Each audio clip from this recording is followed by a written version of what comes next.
This Saturday night, once again, for the second time, Rolando Rollie Romero is on the good end of a gift that goes his way. But he told y'all, and he speaks out, and he says, why blame me? I already told you I was privileged. I get special privileges. What you gonna do about it? We gonna talk about it in this video. We definitely gonna talk about the whole situation. But before we do that, make sure that you hit my like button and subscribe to my channel if you haven't already subbed to the channel. We about to cook. You don't want to miss this one. What's happening with it, y'all? Now this weekend, man, we seen Rolando Rollie Romero go in against a 60-year-old man. Anybody that thinks that man is 40 years old, well, if he is 40, I'm 15. You know what I'm saying? And I can go back to high school. So if we gonna do that, I'm gonna go back to high school. I'm gonna get on all the sports teams and I'm finna dominate. If we gonna do it like that. If he 40, then I'm 15. Anyway, man, we seen him get in there against a 60-year-old man that got a fake birth certificate. They say he's 40 years old. But I did a video before this fight happened, right before this fight happened, and I let everybody know, look, man, if Rollie loses to this 60-year-old man, if somehow he loses to this 60-year-old man, he gonna have to go in the cave and hide and never come out, because first of all, he's not gonna be able to go back in boxing. Everybody gonna be on this helmet. Everybody is gonna be clowning him, and he's gonna be the talk of Twitter and all social media platforms, and it ain't gonna be good talk. And before he stepped in the ring, the powers that be wanted to put everything in place to make sure that wasn't gonna happen. Let's just keep it real. Rollie told y'all before this situation even took place that he gets special privileges. Let's go back to a couple years ago when he fought Jackson Marinez. Rollie was on the come up. You know, everybody was talking about Rollie. He was the second best fighter on TMT's roster. Well, not skill-wise, but the fighter that they was trying to bring up right behind Gervonta Davis on TMT's roster. And at that point in time, with about, 11 fights, maybe 10 fights, they gifted him a title shot against Jackson Marinez. Well, what happened in that fight? Rollie damn near lost every round. He got outboxed damn near every round, but when the scorecards was read, Rollie won that fight, I think it was unanimously. He won that fight unanimously. And we already know at that point in time what it was. He was fighting under TMT Promotions, and ain't no way they was gonna let Rollie Romero lose that fight, because they saw Rollie as a potential superstar. You always heard Leonard Ellaby say, you know, Rollie's gonna be a star. Just watch. You know what I'm saying? We got a plan for Rollie. Rollie gonna be a star. You know, Rollie Romero, he's gonna be the next star right behind Gervonta Tank Davis. Gervonta is the star. He's the best fighter in the world, and Rollie right behind him. We always heard Leonard Ellaby saying that. But when we looked at Rollie, we can see that he ain't had no skills. We can see that he wasn't on that level and nowhere near that level.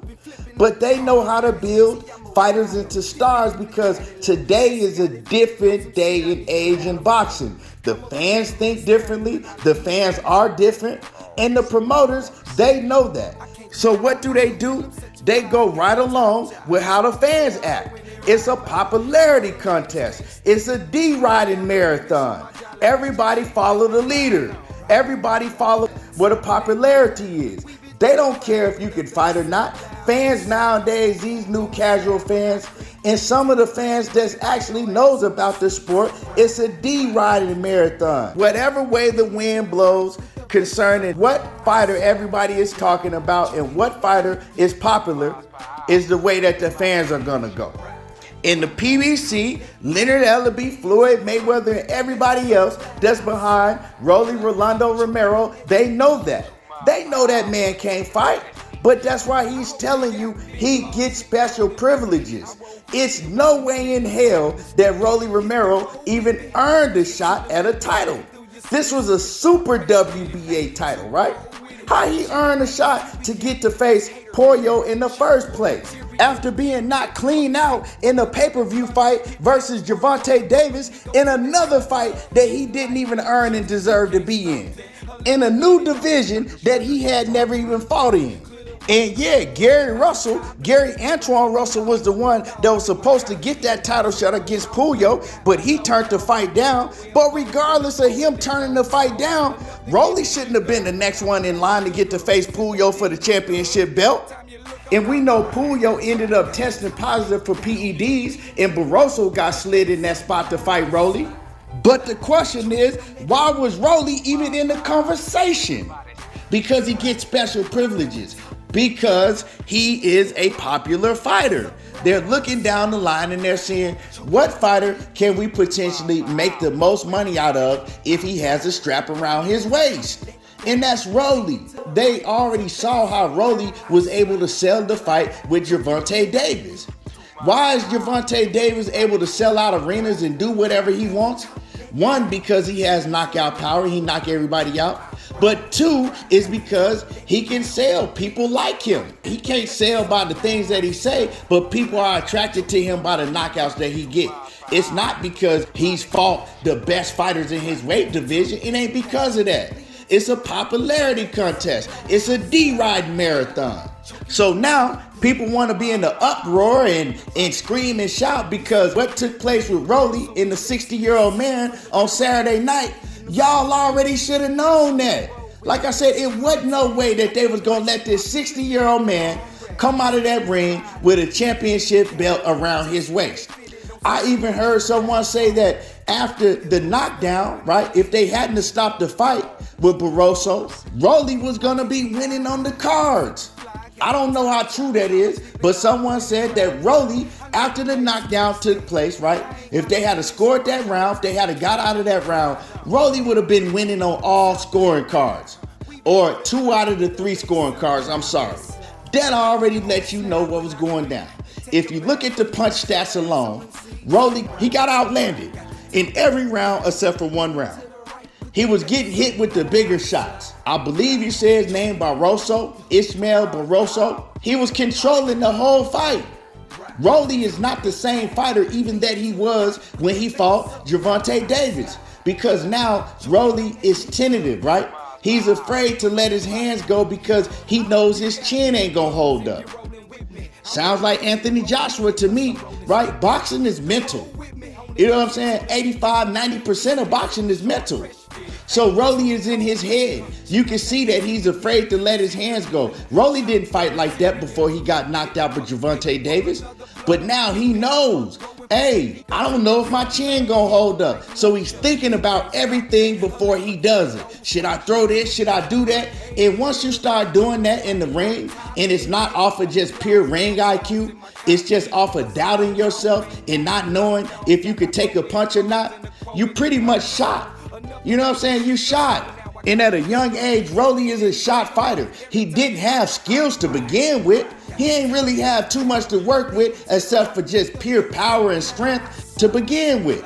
He has a horrible trainer. Yeah, his trainer is horrible. He ain't teaching him shit. What does he have to work with in the first place? Not too much. So I got to take my hat off to Rollie just for getting this far.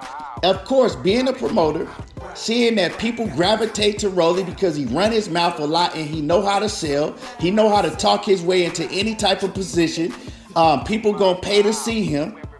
Yeah, the promoter's gonna make sure that he's put in that spot, right? That he gets special privileges because y'all gonna pay to see it. What y'all always say, oh man, he's the A side. Oh, such and such is the A side. He deserves this and he deserves that. Not because of how they can fight. Not because they want to fight the best. He the A side. He this and that. Because they can sell. Because people going, but that's what y'all always preach. Who is the A side? How many asses they put in the seats? How much they making? All of that. That's all y'all care about now as boxing fans. So don't get to crying and complaining when Rollie gets special privileges, he gets gifted decisions, and he gets early stoppages when he ain't even hit the man. His punches wasn't even landing, and Tony Weeks already knew that if anything like that happened, stop the fight as fast as possible because Rollie is already losing. You know what I'm saying? See, they didn't want to make it go to the scorecards, and then he got outboxed damn near every round. and he clearly lost the fight, and then the judges was gonna have to give him a decision, that would have looked worse. See, the referee does that. He'd be like, oh man, everything was just happening at a fast pace. I didn't know, I couldn't tell. It looked like he was getting hit because of his body language, so I stopped it. That's easier to explain than the judges' scorecards when you clearly saw the man lose every round. So yeah, he told you, I get special privileges. Why are y'all crying? I didn't stop the fight. I'm not the referee. I wanted the fight to continue, but don't be shocked because you seen things go my way. That's just what it is, y'all. I don't know why we surprised. Come on, man. Y'all listening to this, how many of y'all really thought that they were going to let a 60-year-old man walk around with a WBA strap without going in there and knocking Rollie the F out? And that almost happened, though. They don't get no money out of that. He don't put no asses in the seats like y'all always talk about. He's not going to be the A side to nobody like y'all always talk about. And he don't generate no money. Ain't nobody coming to see a 60-year-old man just because he got a belt around his waist. But what they can do, they can make a potential fight between him and Ryan Garcia. I don't see that happening. Maybe it could. I don't know how much that'll sell because Ryan Garcia, we don't even know what he gonna do. But Ryan Garcia knock Rollie clean, smooth the F out. If they put that fight together, Ryan Garcia will knock Rollie clean the F out. And I know that Rollie, he is not under TMT Promotions, but he still does work with them, right? So will Leonard Ellaby and the PBC get together again with Oscar De La Hoya just to make a Rollie and Ryan Garcia fight, knowing that Rollie Romero is going to get knocked the F out and they going to lose the title and that title ain't going to be over there on their side of the street no more? I doubt it. You know what I'm saying? I doubt it. Rollie can run his mouth all he wants to. I don't see him getting a Ryan Garcia fight. I don't see them working with Oscar De La Hoya again like that, knowing that this is a fight they probably going to lose. But anyway, I want to hear from y'all. What y'all think about this whole situation? Do y'all think that Rollie and Ryan gonna lock up and get together? And what do y'all think about the stoppage? He already had told y'all he gets special privileges. So I don't see why people crying about it. Y'all already know what the play was gonna be.